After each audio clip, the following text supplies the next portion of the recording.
कहानी का पूरा आनंद लेने के लिए कहानी के पिछले भाग को सुनना बिल्कुल मत भूलिएगा। उसका लिंक मैं आपको डिस्क्रिप्शन बॉक्स, एंड स्क्रीन और कार्ड तीनों जगह पर दे दूंगी और साथ में कमेंट बॉक्स में पिन भी कर दूंगी, तो आप वहां से भी जाकर सुन सकते हैं। शेफाली के जाने के बाद आदित्य और अंजू कुछ बात करके मुस्कुराने लगते हैं। फिर अंजू ने रीत से कहा, सॉरी रीत, मेरे साथ पर तुम्हारे साथ ऐसा भी है बुआ। मेरे साथ आओ, जो तुम्हें पसंद है वो ले लो। सारी ड्रेसेस मेरी डिजाइन की हुई हैं। नहीं दीदी जी, आप ऐसा क्यों कह रही हैं? इसमें आपकी कोई गलती नहीं है। अंजू ने कुछ नहीं सुना। उसने 3-4 ड्रेसेस निकाली और रीत को लगा करके देखने लगी। रीत, तुम तो इतनी सुंदर हो कि तुम पर हर ड्रेस सूट करती है। आदित्य अंजू के मुंह से रीत की तारीफ सुनकर ऐसे खुश हो रहा था जैसे एक पति अपने परिवार वालों के मुंह से अपनी पत्नी की तारीफ सुनकर खुश होता है। वो चुपचाप एक साइड में खड़ा होकर देखता रहा। अंजू ने रीत के मना करने के बावजूद वो 4 ड्रेसेस पैक करके आदित्य की कार में रखवा दिए। रीत ने कपड़े लेने से मना किया तो आदित्य बोला, मेरी दीदी बहुत कम किसी पर दयालु होती हैं। तुम्हें तो खुश होना चाहिए कि इसने तुम्हें गिफ्ट दिया। अगर मैं कुछ खरीदता भी तो ये मुझसे भी एक्स्ट्रा पैसे लेती। रीत को मानना पड़ा। अंजू ने बाहर तक छोड़ने आई, फिर धीरे से आदित्य से बोली, उस नकचड़ी से तो ये लाख गुना अच्छी है। आदित्य ने उसे चुप रहने का इशारा किया और जल्दी से कार में बैठ गया। रीत अंजू को अलविदा कहकर कार में बैठ गई। आदित्य ने पूछा, मूवी अच्छी लगी? जी अच्छी लगी। फिर कभी मन हुआ तो बता देना, दिखा लाऊंगा। रीत हैरान थी। जी नहीं, मुझे इतना शौक नहीं है, रीत ने जवाब दिया। चलो, जो देखने या करने का शौक है वही मुझे बता देना। जी। अब रीत भला क्या कहती? रीत को ऑफिस ले जाने की जगह वो उसके घर ले गया। रीत हमेशा की तरह कार से उतरकर अंदर चली गई। उसने पीछे मुड़कर भी नहीं देखा। आदित्य ने हमेशा की तरह सोचा, अजीब लड़की है, अंदर आने को भी नहीं कहा। वो जाने लगी तो उसे याद आया कि रीत बैग्स तो कार में ही छोड़ गई। उसने बैग निकाले और अंदर चल दिया। रीत ने अंदर आकर अभी अपना पर्स रखा ही था कि डोरबेल बजी। रीत ने ध्यान नहीं दिया, वो अपने कमरे में चली गई। आंटी ने दरवाज़ा खोला तो सामने आदित्य को देखकर हैरान रह गई। उसने आदित्य को अंदर बुलाया। रीत की माँ भी भागी आई और बोली, नमस्ते बेटा, कैसे हो? जी मैं ठीक हूँ, तो रीत के बैग्स देने आया था, वो कार में ही भूल आई थी। रीत ने जब आदित्य की आवाज़ सुनी तो वो झट से अपने कमरे से बाहर आई। सर आप? जब उसने बैग देखे तो बोली, ओह मैं लाना ही भूल गई, थैंक यू सर, आप कुछ लेंगे? इतने में आंटी पानी ले आई। उन्होंने पानी आदित्य को दिया। आदित्य पानी पीने के बाद खड़ा हो गया। अच्छा मैं चलता हूँ। रीत उन्हें बाहर तक छोड़ने आई। उनकी आसपास रहने वाले सब गरीब थे। वो सभी बाहर निकलकर आदित्य और उसकी कार को देख रहे थे। कुछ बच्चे आदित्य की कार को घेर कर खड़े देख रहे थे। रीत ने उन सबको भगाया, फिर आदित्य को बाय कहकर कार चलने तक खड़ी रही। आदित्य वहां से ऑफिस आया और कई अधूरे काम कंप्लीट किए। काफ़ी देर तक वो सेठ काम में लगे रहे। सेठ सोच रहा था, काश मैं रीत होता तो सर मुझे भी पहले छुट्टी दे देते, यहाँ तक कि अपनी डेट पर भी साथ ले जाते, फिर घर भी छोड़कर आते। ये सोचते हुए उसके चेहरे पर अजीब सी मुस्कान आ गई। आदित्य ने उसका ऐसा चेहरा देखा तो उसे हिलाया। सेठ सब ठीक तो है? सेठ जैसे सपने से निकला हो वो बोला, जी सर, क्या करना है? रीत का घर। आदित्य के जाने के बाद रीत की माँ और आंटी उसे पकड़कर बैठ गईं। माँ ने बैग की तरफ इशारा करते हुए पूछा, ये सब क्या है? तेरे बॉस ने तुझे ये क्यों दिए? नहीं, ये सर ने नहीं, उनकी बहन ने दिए हैं। अच्छा, इसका मतलब उसने तुम्हें अपनी फैमिली से भी मिलाया है। मुझे तो उसी दिन हॉस्पिटल में शक हो गया था। भला कोई बॉस अपने वर्कर के लिए इतना थोड़े ही करता है। ज़रूर वो हमारी बेबी को पसंद करता है। नहीं आंटी, आप गलत सोच रही हैं। सर बहुत अच्छे हैं। उन्हें हमारी हालत के बारे में पता चला था, तब से उन्हें मुझ पर तरस आता है, इसलिए उन्होंने वो सब किया। आज ये कपड़े भी उनकी बहन ने इसलिए ही दिया।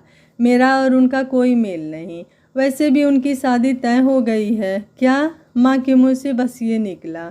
रीत वहाँ से उठकर अंदर चली गई। आदित्य ने सेठ से पूछा, तुम्हें रीत के पिता के एक्सीडेंट के बारे में पता करने को कहा था। सर अभी जांच कर रहे हैं, मामला बहुत पेचीदा है। कहते हैं कि उन्होंने शराब पीकर ड्राइविंग की, इसीलिए एक्सीडेंट हुआ। पर उनके करीबियों से पता चला कि वो तो शराब पीते ही नहीं थे।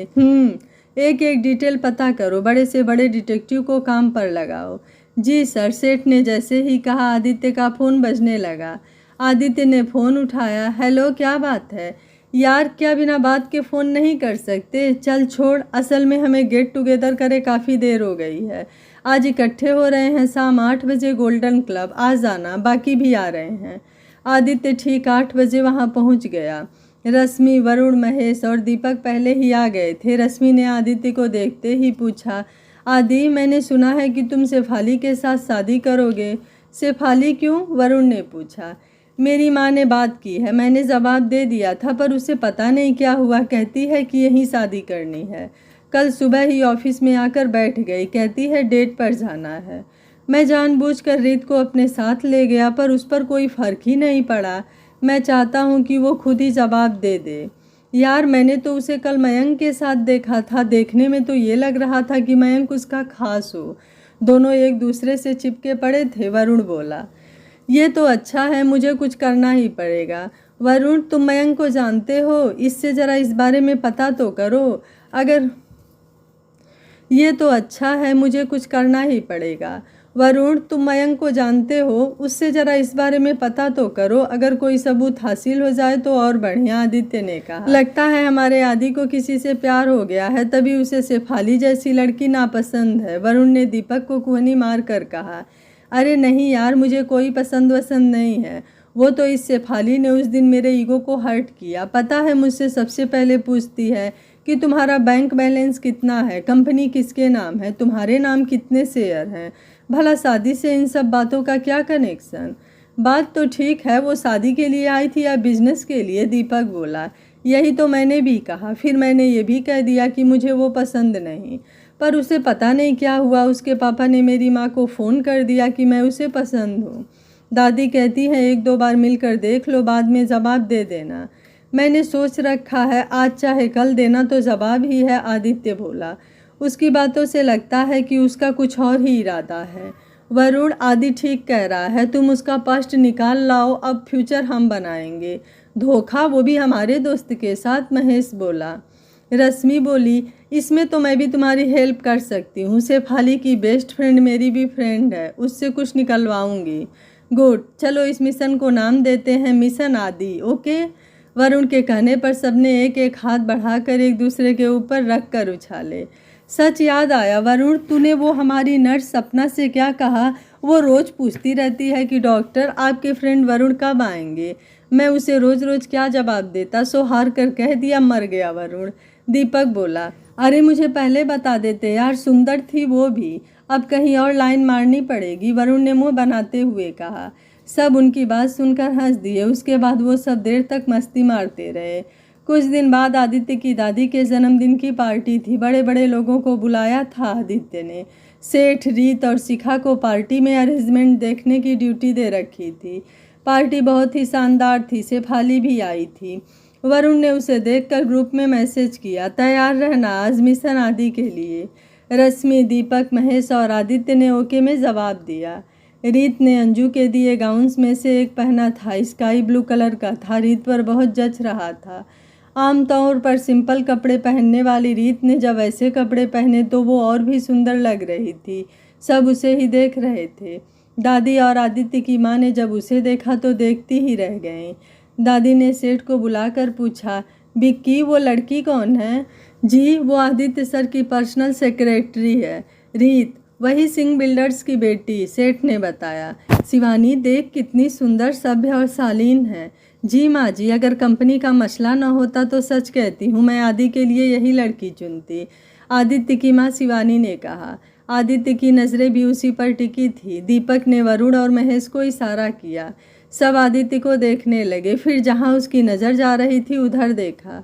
वो बिना नज़र झपकाए रीत को देख रहा था और वो तीनों इसे देख रहे थे। शेफाली ने भी ये देख लिया। वो दादी और आदित्य की माँ के साथ बैठी थी।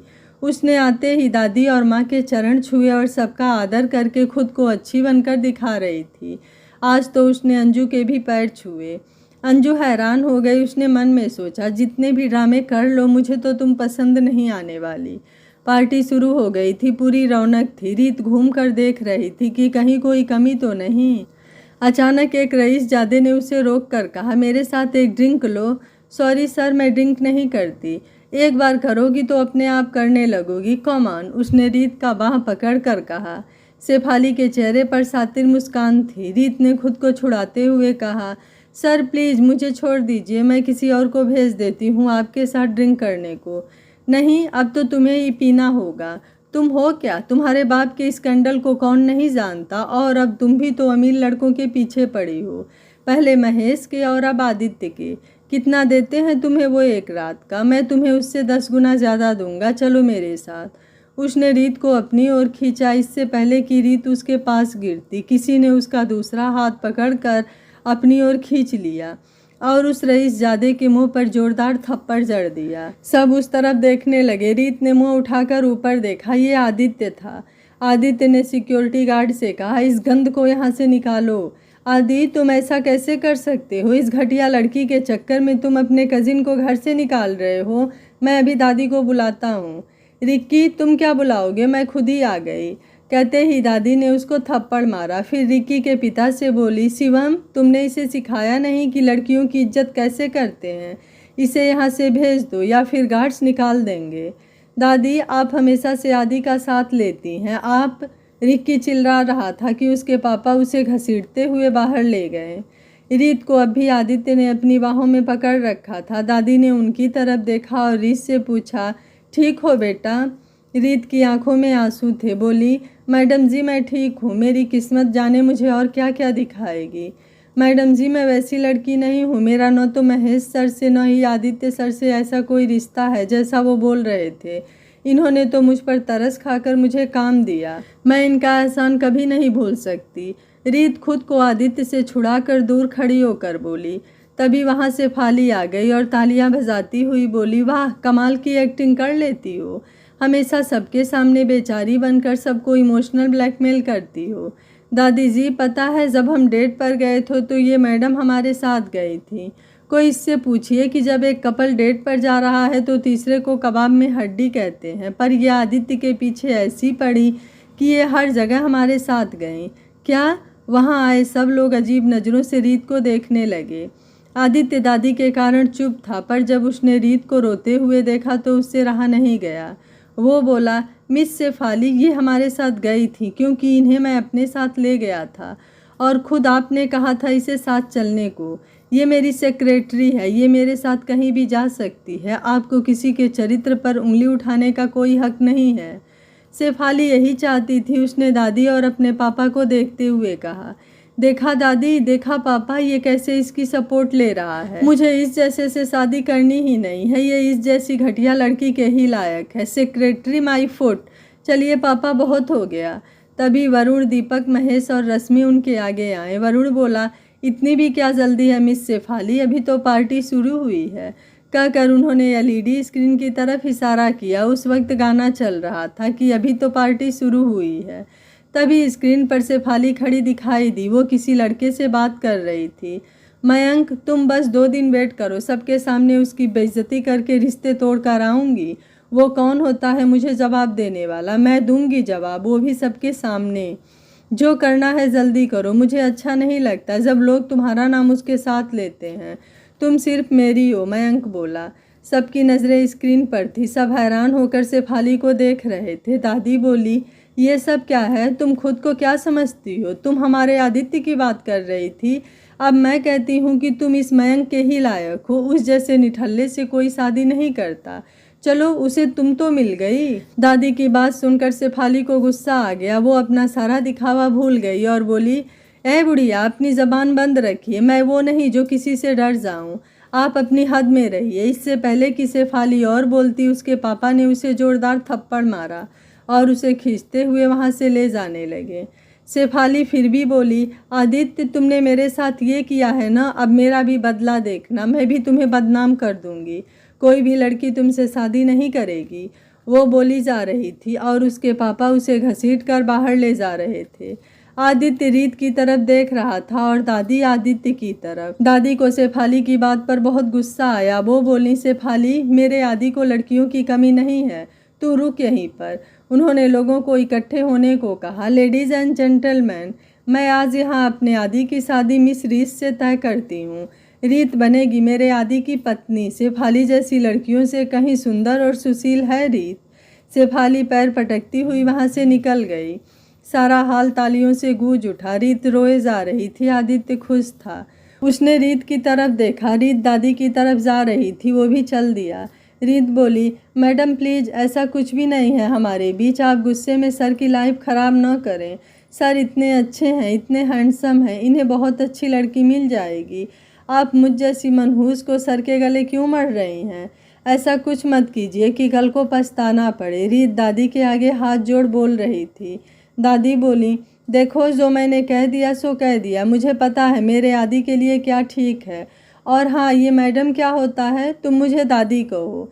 दादी ने आदित्य की तरफ देखकर आंख मारी। वो मुस्कुरा दिया। दादी ने रीत को गले लगा लिया। अंजू भी भाग कर आई और बोली, दादी मैं भी, मुझे भी गले लगना है। और उसने भी दादी और रीत को गले लगा लिया। उसने आदि को भी खींच लिया। आदि ने हिचकिचाते हुए सबको अपनी लंबी बाहों में समेट लिया।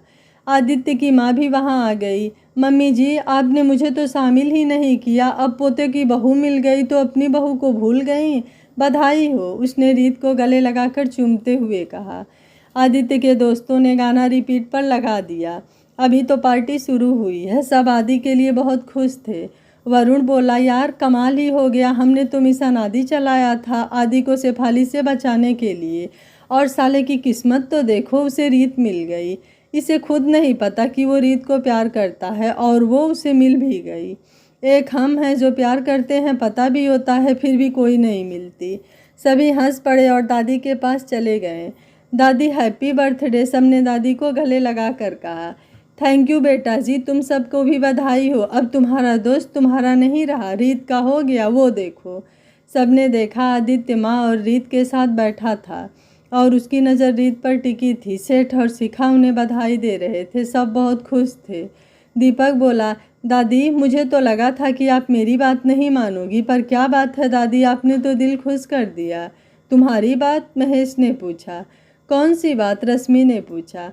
क्या तूने हमसे गद्दारी की? वरुण ने शक्की नज़रों से देखते हुए पूछा। अरे नहीं, मैंने तो बस दादी को मिशन आदि के बारे में बताया था, और बताया था कि आदि रीत को चाहता है और ये बात खुद ही नहीं जानता, पर दादी ने हेल्प करने से साफ मना कर दिया था। पर इन्होंने तो 4 चांद लगा दिए आदि को उसका प्यार देकर। दीपक, तू बहुत स्मार्ट निकला, हमें भी नहीं बताया, महेश बोला।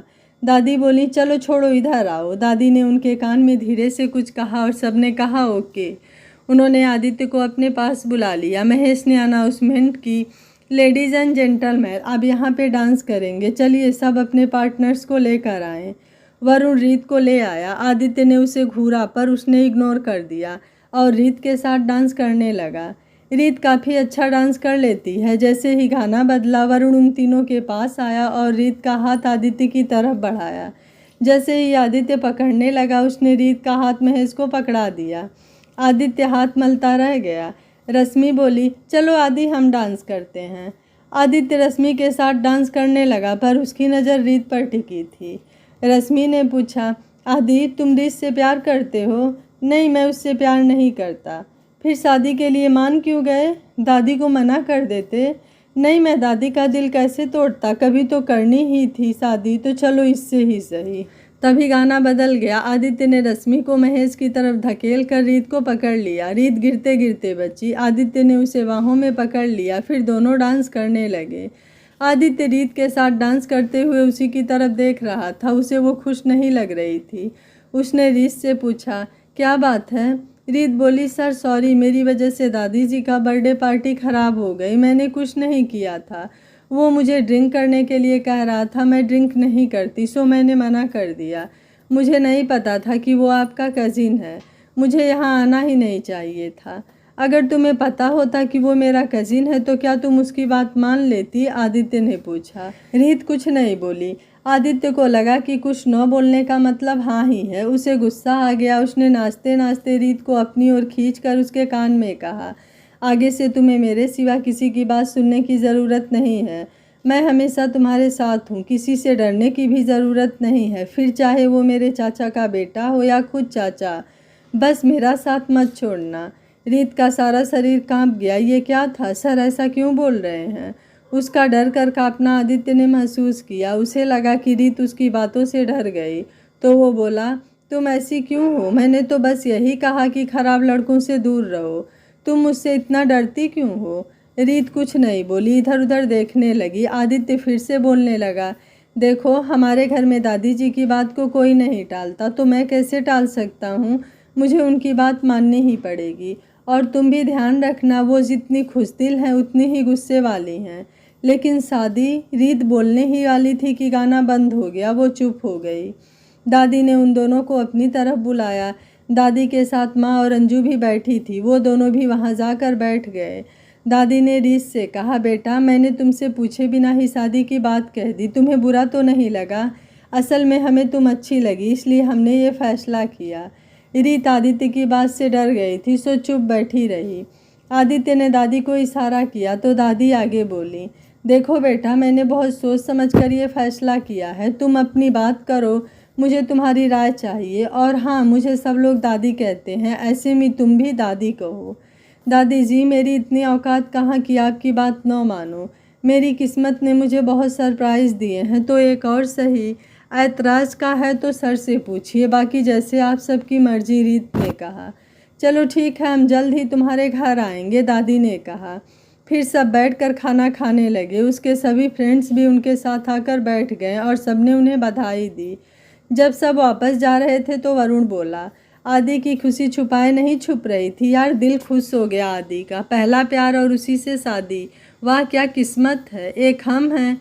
तुम बस दूसरों की शादियों में नाचने के लिए बने हो, वरना इतनी गर्लफ्रेंड में से किसी से शादी तो कर ही लेते। महेश बोला, शादी तो कर लेता, रीत जैसी कोई मिली नहीं ना। वरुण बोला, आज बोला ये दोबारा मत बोलना। गनीमत समझो आदि यहाँ नहीं है, वरना तेरा मुंह तोड़ देता। मैंने उस दिन पूछा कि रीत पसंद है, तो पता है क्या कहता है? कहता है ये मेरे टाइप की नहीं है। तो मैंने पूछ लिया कि मैं बात कर लूँ, मेरे टाइप की है। पता है मुझे कितने गुस्से में बोला, इससे दूर ही रहना। मुझे तो उसी दिन ही पता चल गया था कि इसे प्यार हो गया है। कुछ देर रुक कर दीपक ने जब भी मेट का दारा सिंह वाला डायलॉग बोला। मेरी उम्र में एक ही झलक में पता चल जाता था कि लड़का लड़की के बीच क्या चल रहा है। सब हंस पड़े। महेश ने रश्मि से पूछा, तुम खुश हो? हाँ, अगर रीत सच में अच्छी लड़की है और आदि उसे चाहता है तो मुझे कोई दुख नहीं है। बस वो खुश रहना चाहिए, रश्मि नम आँखों से बोली। महेश ने उसे गले से लगा लिया। सब चले जाते हैं। सबके जाने के बाद दादी ने रीत के घर वालों के लिए गिफ्ट और खाना पैक करा कर दिया और आदि से कहा, तुम रीत को घर छोड़ कर आओ, ध्यान से जाना। रीत ने सबके चरण स्पर्श किए, फिर कार में बैठ गई। वो दोनों चुपचाप बैठे थे। रेड लाइट्स पर जब कार रुकी तो आदित्य ने पूछा, क्या बात है, तुम खुश नहीं हो? क्या मैं इतना बुरा हूँ? नहीं, आप बुरे नहीं हैं, मैं ही आपके लायक नहीं हूँ। कहाँ आप इतने पढ़े लिखे सफल, और कहाँ मैं, जिसने अपनी पढ़ाई भी पूरी नहीं की। आपको तो मुझसे कई गुना अच्छी लड़कियाँ मिल जाएंगी। ये आज कहा है और ये आखिरी बार है। इसके बाद मैं अपनी होने वाली पत्नी के बारे में ये सब नहीं सुनूंगा, ओके? आदित्य ने रीत का मुंह पकड़कर अपनी तरफ घुमा कर कहा। रीत उसे देखती रह गई। रीत उसे इतने करीब से देखकर घबरा गई और खिड़की की तरफ मुंह करके बैठ गई। उसके बाद कार में फिर शांति हो गई। रीत के घर पहुंचकर आदित्य सारा सामान ऊपर ले जाने लगा तो रीत मना करती है, पर आदित्य कहाँ मानने वाला था। आदित्य रीत के साथ उसके घर आ गया। घर में आते ही उसने आंटी और रीत की माँ को प्रणाम किया। वो उसे देखते ही खुश हो गई। माँ बोली, बेटा जी, ये सब क्या है? इसकी क्या ज़रूरत थी? बेटा, हमें इस तरह शर्मिंदा न किया करो। रीत पहले ही अंदर चली गई। आदित्य बात तो उसकी माँ की सुन रहा था, पर ध्यान उसका रीत की तरफ था। माफ़ करना आंटी जी, पर यह सब मेरी दादी जी ने भेजा है आप लोगों के लिए। मैं कुछ नहीं लाया हूँ। आंटी जी, मेरी दादी ने रीत को मेरे लिए पसंद किया है। वो जल्द ही आप लोगों से मिलने आएंगी। क्या कह रहे हो बेटा? दादी तो चाहती हैं, तुम्हें तो हमारी रीत पसंद है ना? जी आंटी जी, मेरी मर्जी के बिना मेरी दादी ऐसा नहीं करती। चलो बेटा, फिर तो बहुत खुशी की बात है। रोजी जाओ, दामाद जी का मुँह तो मीठा कराओ। माँ की बात सुनते ही रोजी आंटी भागकर मिठाई ले आई और आदित्य का मुँह मीठा कराया। फिर उन्होंने रीत को बुलाया। रीत आ गई। माँ ने रीत को आदित्य के साथ बिठाया और दोनों की नज़र उतारी। भगवान तुम दोनों को बुरी नज़र से बचाएं। फिर जब आदित्य जाने लगा तो माँ ने रीत को उसे नीचे छोड़ने भेजा। रीत उसे नीचे तक छोड़ने आई। सर, वो बोलना चाहती थी कि शादी के बारे में एक बार फिर सोच ले, पर उसकी हिम्मत नहीं हुई। क्या बात है, मेरे साथ ही चलना चाहती हो? आदित्य ने उसे छेड़ते हुए कहा। उसका चेहरा शर्म से लाल हो गया। वो बोली, अच्छा बाय कहकर वो अपने घर की तरफ भाग ली। उसे जाते देख आदित्य के चेहरे पर शरारत भरी मुस्कान आ गई। वो कार में बैठकर निकल गया।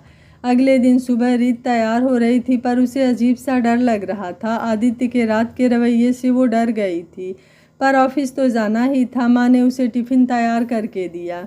ये आदित्य को दे देना, कहना कि तूने खुद बनाया है। मैं झूठ क्यों बोलूँ जब मैंने बनाया ही नहीं। पता नहीं इस झल्ली का क्या होगा। चल, जो कहना हो वो कह देना, बस उसे खिला देना। रीत नीचे आई तो सामने आदित्य की कार खड़ी थी। आदित्य बोला, दादी जी कही हैं कि तुम्हें लेकर जाऊं। अब मैं क्या करता, सो आ गया। रीत चुपचाप कार में बैठ गई। वो अपने पड़ोसियों को दिखाना नहीं चाहती थी। वो दोनों इकट्ठे ऑफिस आ गए। सारे ऑफिस में खबर फैल गई। रीत लिफ्ट में भी चुप रही। आदित्य भी कुछ नहीं बोला। रीत लिफ्ट से निकलती ही अपने रूम की तरफ भाग गई। उसकी धड़कन तेज हो गई थी, सांस फूल गई थी। इतना शानदार बंदा उससे शादी कैसे कर सकता है? वो सोच ही रही थी कि आदित्य ने उसे बुलाया। वो गई तो आदित्य बोला, आज कॉफ़ी पिलाने का मूड नहीं है क्या? ओह सॉरी सर, मैं अभी बनाती हूँ।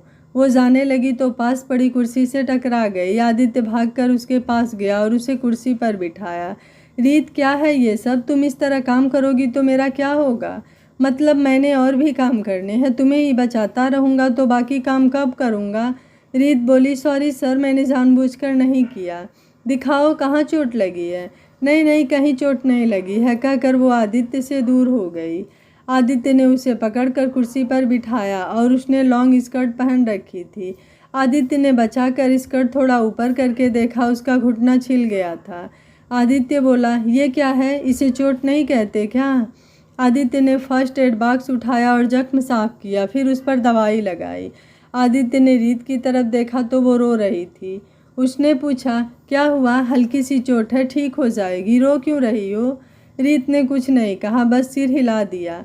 आदित्य को उसका ये चुप रहना खटकता था। उसे लगा कि इसे अपने पापा की याद आ रही होगी। उसने पकड़कर उसे गले लगा लिया और बोला, इस तरह रोया ना करो, अब तुम्हारा दुख बांटने के लिए मैं हूँ ना। मुझे बताओ क्या दुख है, बोलो। रीत उसके अचानक गले लगाने से डर गई, पर जब उसने पूछा तो वो बोली, आप हमेशा डांटते रहते हैं मुझे, कभी किसी ने नहीं डांटा, कहकर वो और रोने लगी। आदित्य को उसके भोलेपन पर प्यार आया। उसने रीत की पीठ को थपथपाते हुए कहा, अच्छा सॉरी बाबा, गलती हो गई। असल में मैं सबके साथ ऐसे ही बोलता हूँ, पर तुम्हारे साथ ऐसा कभी नहीं बोलूँगा। ओके, अब चुप हो जाओ। आदित्य बोल रहा था, पर उसने उसे अभी भी गले लगाए रखा था। रीत ने खुद को छुड़ाते हुए कहा, ठीक है, मैं कॉफ़ी बना कर लाती हूँ। नहीं, तुम यहीं बैठो, कॉफ़ी मैं बना कर लाता हूँ, दोनों मिलकर पियेंगे। थोड़ी देर में आदित्य कॉफ़ी लेकर आ गया। रीत वहीं बैठी थी। आदित्य ने उसे कॉफ़ी देते हुए कहा, लीजिए मैडम आपकी कॉफ़ी। रीत उसकी एक्टिंग देखकर हंस पड़ी। आदित्य ने आज पहली बार उसे हंसते देखा था। उसे पता नहीं था कि रीत हंसते हुए और भी खूबसूरत लगती है।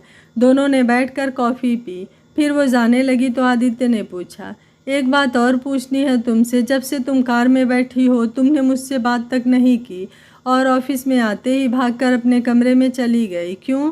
क्या मैं तुम्हें अच्छा नहीं लगता? नहीं, बात वो नहीं है। असल में ज़िंदगी में इतने धोखे खाए हैं कि दिल डरने लगा है। सब कुछ एक सपना जैसा लगता है। डर लगता है कि कल आँख खुले और मेरे साथ कोई न हो, पता चले कि सब सपना था। आपसे मिलना, यहाँ काम करना, फिर आपसे शादी, सब सपना हुआ तो। आदित्य ने उसका हाथ पकड़कर अपने दिल पर रखा। ये देखो, ये धड़क रहा है ना, ये धड़कन सच है। तुम मुझ पर भरोसा रखो, ऐसा कुछ नहीं होगा। मैं औरों जैसा नहीं हूँ। रीत को उसकी बातों से थोड़ी तसल्ली हुई। वो बोली, ठीक है, अब आप काम कीजिए, सेठ सर आते होंगे। रीत अपने कमरे में आ गई। शिखा उसके पास आई। ओह, इतनी देर से सर के कमरे में क्या कर रही थी? शिखा ने मजाक किया। शिखा, तुम मेरी असिस्टेंट हो या मैं तुम्हारी? मैं क्यों बताऊं कि मैं क्या कर रही थी? रीत ने भी मजाक में जवाब दिया। हाँ भाई, अब क्यों हमसे बात करनी? नए यार मिल गए हैं तो पुराने को भूल गई, बेवफा, कहकर दोनों हंसने लगी। आदित्य को स्पेशल मीटिंग पर जाना था। उसने रीत को फ़ोन किया। मैं मीटिंग पर जा रहा हूँ, सेठ मेरे साथ है, ऑफिस का ध्यान रखना। ओके, रीत ने कहा। पर आदित्य ने फ़ोन नहीं रखा तो रीत ने पूछा, कुछ और काम है? नहीं, बस यूं ही, आदित्य ने कहा और फ़ोन रख दिया। फिर वो बाहर जाने से पहले रीत के कमरे में आया और बोला, लूथरा की फ़ाइल दो। शिखा फ़ाइल ढूंढने लगी। आदित्य रीत के सामने बैठकर रीत को देखने लगा। शिखा ने आकर कहा, मुझे फ़ाइल नहीं मिली। तो आदित्य बोला, ओके रहने दो, कहकर वो चला गया। रीत और शिखा दोनों उसे देखते रह गए। आदित्य के जाने के बाद शिखा रीत से बोली, यार आदित्य सर कितने क्यूट हैं। हाय, मैं होती तो गले से लगा लेती। आपको तो प्यार भी करना नहीं आता। पता है वो यहाँ कोई फ़ाइल लेने नहीं आए थे, आपको देखने आए थे। तभी तो मुझे काम पर लगाकर आपको देखते रहें। तू भी ना यूं ही फालतू की बातें करती है, ऐसा कैसे हो सकता है? वो मुझे नहीं पसंद करते, रीत ने कहा। अच्छा जी, अगर पसंद नहीं करते तो आपसे शादी क्यों करते? वो तो दादी के कहने पर कर रहे हैं। आय हाय, आपको कब समझ आएगा? अगर दादी की मर्जी की ही बात होती तो वो शेफाली से शादी कर लेते। उसे तो उनके सारे घर वाले पसंद करते थे, बस सर उसे पसंद नहीं करते थे। हाँ, ये बात तो है। वैसे एक बात कहूँ, ये मुझे आज लेने भी आए थे और कह रहे थे कि छोड़ने भी जाएंगे। देखा, ये काम बॉयफ्रेंड का होता है। इसका मतलब वो खुद को आपका बॉयफ्रेंड मानते हैं। चल छोड़, काम करते हैं। वो ऑर्डर्स की फ़ाइल निकाल और डिज़ाइन डिपार्टमेंट में देकर आ। फिर पीआर डिपार्टमेंट को बताना कि नेक्स्ट वीक माल का उद्घाटन है। उसके सारे अरेंजमेंट देख लो। शिखा फाइल लेकर चली गई। रीत भी कुछ फाइल्स पढ़ रही थी कि फ़ोन पर मैसेज आया। उसने देखा आदित्य का मैसेज था। क्या कर रही हो? फाइल स्टडी, रीत ने बोला। Which one? रैंडम। कुछ और अच्छा कर लो। क्या सर? मुझे याद कर लो। Not so funny. सब आदित्य की तरफ देख रहे थे। आज पहली बार आदित्य मीटिंग के दौरान फ़ोन चला रहा था। आदित्य के चेहरे के भाव देखकर हैरान हो रहे थे। वो मुस्कुरा रहा था। किसी ने कभी उसे मुस्कुराते नहीं देखा था। वो हमेशा सीरियस ही रहता था। अचानक आदित्य को भी एहसास हुआ कि सब उसे देख रहे हैं, तो उसने फ़ोन साइड पर रख दिया। आदित्य ने जल्दी जल्दी मीटिंग ख़त्म कराई। वो वापस ऑफिस आए तो दीपक का फ़ोन आया। यार क्या बात है, शादी क्या फिक्स हुई? दोस्तों को भूल गया? आज सभी फ्री हैं, तू भी आ जा। ऐसा कर, हमारी भाभी जी को भी ले आना। ठीक है, मैं आ जाऊंगा और उसे भी ले आऊँगा। उसने ऑफिस आकर रीत को बुलाया। शाम को क्लब चलना है मेरे साथ, दीपक ने बुलाया है। क्यों? एक तो यार तुम सवाल बहुत करती हो। तुम्हें पता है लड़कियां मरी जाती हैं मेरे साथ जाने के लिए। एक तुम हो कि साथ चलने को कहने पर सवाल करने लगती हो। क्या तुम्हें मुझसे कोई एलर्जी है क्या? नहीं नहीं, ओके। शाम को छुट्टी के बाद वो क्लब पहुंच गए। वो एंटर करने लगे तो एक लड़की ने भाग कर आकर रीत को गले लगा लिया और बोली, रीत कहाँ थी तू? तुझे पता है मैंने तुझे कितना ढूंढा। भगवान का शुक्र है कि तू मिल गई। कैसी है तू? सिमरन, तू तू इंडिया कब आई? रीत ने पूछा। तुम्हारे हालात के बारे में पता चला तो मैं आ गई, पर तेरा किसी को पता ही नहीं था। आज मेरी नज़र पड़ गई तुझ पर, नहीं तो तू मिलती ही नहीं। तू यहाँ किसके साथ आई है? मेरे साथ चल। सिमरन, ये है आदित्य, मेरे बॉस हैं, इनके साथ आई हूँ। इनके फ्रेंड्स वेट कर रहे होंगे। फिर आदित्य से बोली, सर ये मेरी बहुत अच्छी फ्रेंड है सिमरन। ये 2 साल हुए अमेरिका चली गई थी, अभी वापस आई है। हेलो, मैं रीत का मंगेतर। आप अगर ठीक समझे तो हमारे साथ चलिए। आप किसके साथ हैं? मंगेतर? रीत तुम तो। खैर छोड़ो, तुम मुझे अपना रूम नंबर बता दो, मैं अपनी फ्रेंड्स को कहकर आती हूँ। आदित्य ने अपना रूम नंबर बता दिया। सिमरन अपने फ्रेंड्स को बोली कि उसे अपनी फ्रेंड मिल गई है, वो उसके साथ जा रही है। जब सिमरन कमरे में आई तो वहाँ सभी मौजूद थे। रीत ने सबको सिमरन से मिलवाया। तब सिमरन बोली, अब चलें यार, बहुत दिन हुए मिले, कहीं चलते हैं, मेरे घर चल। रीत ने आदित्य से पूछा, मैं सिमरन के साथ जाऊं? बहुत दिनों बाद मिले हैं, थोड़ा बैठकर बातें करेंगे। आदित्य को उसका पूछना अच्छा लगा। उसने कहा, ठीक है चले जाओ। 1 मिनट, अपना फ़ोन दो मुझे। उसने उसके फ़ोन की लोकेशन ऑन कर दी। आदित्य ने उसे साइड में ले जाकर कहा, ये लो मेरा कार्ड, जो भी लेना हो ले लेना। हाँ, ये लड़की मुझे चुस्त लग रही है, इसलिए तुम ड्रिंक वगैरह मत करना। ठीक है। सिमरन और वो रीत के घर आ गए। वो उसकी हालत देखकर बहुत दुखी हुई। कहाँ इतना बड़ा महल, कहाँ ये छोटा सा घर, पर उसे खुशी थी कि रीत खुश है। रीत ने उसे सनम के बारे में बताया। सिमरन, मैं तुम्हें पहले ही कहती थी, पर तुम्हें उस वक्त मैं गलत लगती थी। चलो, वक्त वक्त की बात है। ये आदित्य तो अच्छा है ना? हाँ ठीक है, रीत ने कहा। दोनों काफ़ी देर तक बैठकर बातें करती रही। फिर सिमरन बोली, चलो यार, बाहर घूमने चलते हैं। ओके चलो। वो लोग सिमरन की कार में घूमने निकल पड़े। सिमरन उसे बाहर क्लब में ले गई, पर रीत ने साफ मना कर दिया। अभी वो दोनों बहस ही कर रही थी कि आदित्य वहाँ आ गया। तुम यहाँ क्या कर रही हो? वो ये ले आई थी, हम तो जा ही रहे थे। अब आप आ गए हैं तो मिलकर बैठते हैं। आदित्य ने रीत को देखा। रीत ने मना कर दिया तो आदित्य बोला, नहीं, रीत को ये जगह पसंद नहीं है, सो हम वापस चलते हैं। सिमरन वहाँ रुक जाती है और वो दोनों वापस आ जाते हैं। वो थोड़ी दूर आकर वापस वहीं आते हैं। आदित्य उसे दिखाता है, उधर देखो ध्यान से। रीत देखती है, वहाँ से फाली आती है। वो सिमरन के साथ बैठ जाती है। आदित्य बोला, तुम बहुत ही भोली हो रीत, हर किसी पर भरोसा कर लेती हो। मैं तो इसके मिलने के तरीके से ही सोच रहा था कि ये यहाँ अचानक कैसे आ गई। रीत ये शेफाली से मिली हुई थी, तो ये मेरे घर क्या करने गई होगी? ये तुम्हारे घर गई थी? चलो घर चलकर देखते हैं। दोनों घर आते हैं। माँ और आंटी भी हैरान हो जाते हैं कि आदित्य इस वक्त यहाँ। आदित्य रीत से पूछता है, कहाँ कहाँ गई थी वो?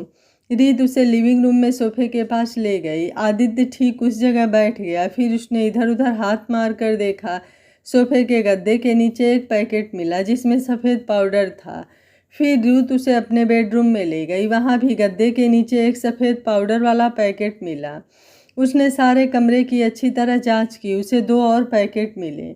उसने उसी वक्त सेठ को फ़ोन किया। सेठ के आते ही उसने वो पैकेट उसे दिए और कहा, इसकी अच्छी तरह से जांच करवाओ कि इसमें क्या है, दूसरे कि ये कहाँ से आया है। फिर उसने सेठ के कान में कुछ कहा। सेठ मुस्कुरा दिया।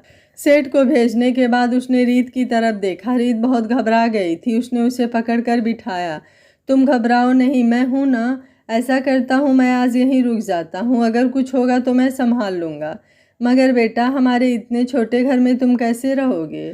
कोई बात नहीं आंटी जी, मैं यहाँ सोफे पर सो जाऊँगा। अरे नहीं, मैं सोफे पर सो जाऊँगी, आप मेरे कमरे में सो जाइए, रीत ने कहा। अभी वो सोने की बातें कर ही रहे थे कि डोरबेल बजी। रीत ने दरवाज़ा खोला। पुलिस वाले थे। वो बिना बोले अंदर आ गए। आदित्य ने रीत को पीछे किया और पूछा, क्या बात है इतनी रात को यहाँ? अरे आदित्य बिंद्रा, आप यहाँ? असल में हमें खास सूत्रों से पता चला है कि यहाँ पर ड्रग्स है और यहाँ की 3 औरतें ड्रग्स डील करती हैं। इंस्पेक्टर, आपको किसी ने गलत खबर दी है। यहाँ सब शरीफ लोग हैं। ये मेरा ससुराल है, बाकी आप जांच कर सकते हैं। पुलिस वाले अच्छी तरह से सब जगह देखते हैं, उन्हें कुछ नहीं मिलता। तभी इंस्पेक्टर को फ़ोन आता है। वो ओके कहकर फ़ोन रख देता है। फिर आदित्य से बोलता है, सॉरी सर, वो किसी ने झूठी खबर दे दी। इतना कहकर वो चले गए। रीत की तो सांस ही रुक गई थी। वो एकदम से सोफे पर गिर गई। आदित्य ने उसे उठाया। उसने उसे संभाला। रीत, ये दुनिया बहुत ही बुरी है, किसी पे यहाँ भरोसा नहीं करना। पर अब तुम डरना मत, मैं हूँ तुम लोगों के साथ, अब कुछ बुरा नहीं होगा। रीत काफ़ी डर गई थी। आदित्य ने दोनों आंटी को सोने भेज दिया। उसने रीत को सोने को कहा और बोला, तुम आराम से सो जाओ, मैं यहीं हूँ तुम्हारे पास। उधर बाहर क्लब में सिमरन और शेफाली बैठे ड्रिंक कर रही थी कि पुलिस आ जाती है। क्लब में छापा पड़ता है और पुलिस इन दोनों को पकड़ लेती है। दोनों हैरान। शेफाली बोली, आप जानते नहीं मैं कौन हूँ, आप मुझे ऐसे नहीं पकड़ सकते। इनके बैग चेक करो। इंस्पेक्टर के ऑर्डर मिलते ही लेडी पुलिस उनके बैग चेक करती है। बैग में से वही पैकेट निकलते हैं जो उन्होंने रीत के घर रखे थे। वो कहती है, हमें कुछ नहीं पता ये कहाँ से आए। पुलिस दोनों को गिरफ्तार कर लेती है। वो चिल्लाकर रह जाती है। सुबह हर अखबार में खबर छपी थी कि शेफाली को क्लब में ड्रग्स बेचने के लिए गिरफ्तार किया गया। आदित्य ने फ़ोन पर खबर देख ली थी, पर उसने किसी को नहीं बताया। रीत को अच्छी नींद आई। जब वो जागी तो आदित्य तैयार हो गया था। रीत भी जल्दी से तैयार हुई और वो दोनों ऑफिस पहुंच गए। ऑफिस पहुंचकर आदित्य ने सेठ को बुलाया और कहा, अच्छा काम किया तुमने, बहुत सयानी बनती थी। खुद में अब पता चलेगा दूसरों के घरों में ड्रग्स रखने का क्या मतलब होता है। रीत अपने काम में बिजी थी। आदित्य को उसकी माँ का फ़ोन आता है। कल रात घर नहीं आए, क्या बात है, काम बहुत बढ़ गया है क्या? नहीं माँ, कल एक ज़रूरी काम आ गया था, घर आकर बताऊंगा आपको, कहकर वो फ़ोन रख देता है। ऑफिस में आदित्य से मिलने अर्जुन कुंद्रा आता है। अर्जुन जितना स्मार्ट था उतना ही पैसे वाला। आदित्य रीत को बुलाता है। रीत आकर उसके लिए कॉफ़ी बनाती है। फिर वो कॉफ़ी उसके सामने रख कर जाने लगती है तो अर्जुन उसे बुलाता है। क्या नाम है तुम्हारा? जी रीत। बड़ा प्यारा नाम है, यहाँ बैठो हमारे साथ। आदित्य ने रीत को अपने बगल में बैठने का इशारा किया। रीत को पता था कि अर्जुन बहुत ही अमीर आदमी है और अगर आज की डील हो जाती है तो आदित्य को बहुत फ़ायदा होगा। वो चुपचाप आदित्य के पास बैठ जाती है। यहाँ मेरे पास आओ। आदित्य, मुझे ऐसी लड़कियाँ बहुत पसंद हैं। सॉरी, पर ये मेरी मंगेतर है। मंगेतर ज़रूरी है या करोड़ों की डील? आदित्य को गुस्सा आ जाता है। वो कहता है, अपनी डील को अपनी जेब में रखो। आदित्य तुम्हारी ऐसी डील पर थूकता है और दफ़ा हो जाओ यहाँ से। आदित्य, तुम पछताओगे, कहकर वो वहाँ से गुस्से में चला जाता है। आदित्य रीत को पकड़कर गले लगा लेता है। रीत कहती है, आपने मेरे कारण इतनी बड़ी डील क्यों ठुकरा दी? मुझे तुमसे प्यारा कुछ भी नहीं है, पैसा तो कभी नहीं, कहकर वो उसे अपनी बाहों में कस लेता है। रीत को कुछ समझ नहीं आता। वो कहती है कि अर्जुन ने अगर कुछ बुरा किया तो वो हमारा कुछ नहीं बिगाड़ सकता। वो बोला। रीत फिर कुछ बोलने लगी थी कि आदित्य ने उसकी बोलती बंद कर दी। रीत उसकी तरफ देखती रह गई। आदित्य रीत को गले लगा रहा था कि दरवाज़ा खुलता है। वरुण बोलता हुआ अंदर आता है। यार, ये अर्जुन यहाँ। ओहो, सॉरी, मैं बाद में आऊँ, वरुण उन्हें देख कर कहता है। रीत शर्मा जाती है। वो आदित्य के सीने में मुँह छुपा लेती है। आदित्य को उसका शर्माना, ऐसा करना अच्छा लगता है। वो वरुण से कहता है, तू सेठ के कमरे में वेट कर, मैं आता हूँ। वरुण वहाँ से चला जाता है। आदित्य रीत के सर पर हल्के हल्के हाथ फेरते हुए कहता है, वो चला गया है। अच्छा, अब हटो। हाँ, अगर तुम्हारा मुझे छोड़ने का मन नहीं कर रहा तो मुझे कोई ऐतराज़ नहीं है, कहकर आदित्य ने उसके सर पर हाथ फेरा। तब रीत ने इधर उधर देखा कि सच में वरुण चला गया है। तब उसने आदित्य को छोड़ दिया और वो मुँह झुकाकर खड़ी हो गई। आदित्य ने उसका मुंह ऊपर उठाकर उसकी ओर देखते हुए कहा, तुम इस तरह शर्माओगी तो मेरा क्या होगा? इतनी प्यारी हो तुम कि मुझसे गलती हो गई। सॉरी, अब यहीं बैठो, मैं देखूं वो कमीना क्यों आया है। आदित्य के जाने के बाद भी रीत खुद को संभाल रही थी। उसे अभी तक समझ नहीं आ रहा था कि ये क्या हुआ। वो काफ़ी देर वहीं बैठी रही, फिर अपने कमरे में आ गई। उसे खुद से ही शर्म आ रही थी। शिखा ने उसे देखकर ही जान लिया कि कुछ हुआ है। उसने पूछा, ये गालों पे ये लाली, ये चेहरे पे रंगत, क्या बात है? कुछ नहीं, तू यूं ही हर बार कुछ भी मत बोला कर, तुम काम कर, चल। सर आप, शिखा ने जानबूझकर कहा। रीत का रंग एकदम से बदल गया। उसकी धड़कन रुक गई। जब उसने देखा तो कोई नहीं था। उसने अपना मुंह अपने हाथों से ढक लिया। शिखा को लगा वो रो पड़ी तो वो उसे चुप कराने लग गई। वरुण और आदित्य बैठे बात कर रहे थे। वरुण बोला, वो अर्जुन अपने आप को समझता क्या है? वो भाभी के बारे में ऐसा कैसे कह भी सकता है? तुमने अच्छा किया जो किया, मैं होता तो मैं भी यही करता। आदित्य, वो सोचता है कि उससे डील नहीं हुई तो मेरा बिजनेस खत्म हो जाएगा। अब उसे भी नानी याद न कराई तो मेरा नाम भी आदित्य विंद्रा नहीं। अरे तू टेंशन मत कर, मैं किस दिन काम आऊँगा। ऐसा फंसाऊंगा साले को कि वो सोचेगा कि पंगा किससे लिया है। वरुण बोला। फिर कुछ देर रुक कर बोला, चल ठीक है, अब चलता हूँ, तुम करो अपने काम, जल्दी ही अच्छी खबर सुनाऊंगा। आदित्य अपने रूम में आ गया। उसने सेठ को बुलाया और कहा, अर्जुन के साथ डील कैंसिल हो गई है, अब उसके साथ फ्यूचर में कोई मीटिंग नहीं रखनी है। सेठ बोला, ओके सर, जो आपने सिंह बिल्डर्स के बारे में पता करने को कहा था मैंने कर लिया है। ये रही फाइल, आप खुद चेक कर लीजिए। ऐसा लगता है कि किसी ने उन्हें जानबूझकर ड्रिंक करा कर कार में बिठा दिया। ये सीधे सीधे मर्डर है। हाँ, ऐसा करो, ये फाइल भी वरुण के पास भेज दो, वो देखेगा कि क्या करना है। तभी आदित्य का फ़ोन बजता है। आदित्य फ़ोन निकाल कर देखता है और उसके चेहरे पर परेशानी के भाव उभर आते हैं। क्या अर्जुन एक बार फिर से आदित्य और रीत की किस्मत में ग्रहण लगा देगा? क्या आदित्य रीत के पापा को बेगुनाह और उसके पार्टनर गुप्ता को सज़ा दिलवा पाएगा? क्या आदित्य रीत की किस्मत बदल पाएगा या इसकी भी ज़िंदगी में रीत का साथ मिलने से मुसीबतों का सैलाब आएगा? ऐसे और भी बहुत सारे सवालों का जवाब जानने के लिए सुनिए कहानी का अगला भाग। अगर आप इस कहानी का अगला भाग सुनना चाहते हैं तो कमेंट में यस लिखना बिल्कुल मत भूलिएगा। वीडियो पसंद आ रही है तो वीडियो को लाइक शेयर एंड चैनल को सब्सक्राइब कर लीजिएगा इसका अगला पार्ट देखने के लिए। Thank you for watching. मिलते हैं कहानी के अगले भाग में।